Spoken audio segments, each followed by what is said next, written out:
Tatabatu katale yokubutu walarka Hundumtu walgafate jara jolle walaka Tatabatu katale yokubutu walarka Hundumtu walgafate jara jolle walaka Ya walaka Ika gutuma lenchi chalita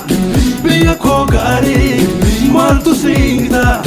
Biya ko tata dache karoma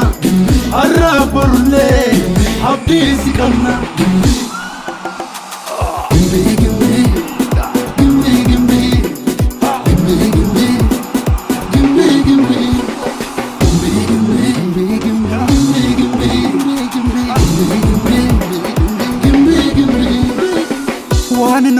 Wani nolle jolle Merkangalo wani nolle Itti betti jolle Merkangalo wani nolle Isho ya kormako sifan sochosa mormako Isho ya kormako sifan sochosa mormako Isho ya kormako sifan sochosa mormako Isho ya kormako sifan sochosa mormako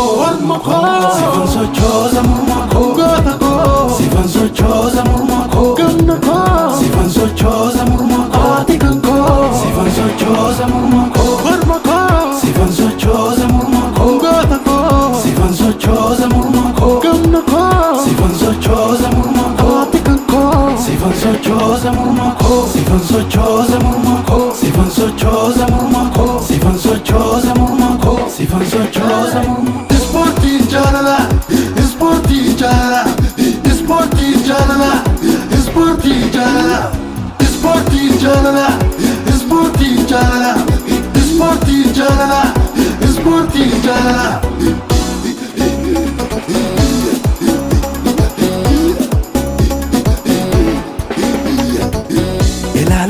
Melala jolle gimbi maltu chala Elalala melala jolle gimbi maltu chala Elalala melala jolle gimbi maltu chala Elalala melala jolle gimbi maltu chala Elalala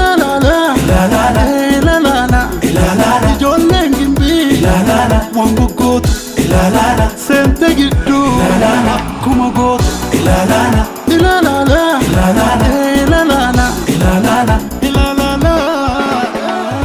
Sporti jalala Sporti jalala Sporti jalala Sporti jalala Sporti jalala Sporti jalala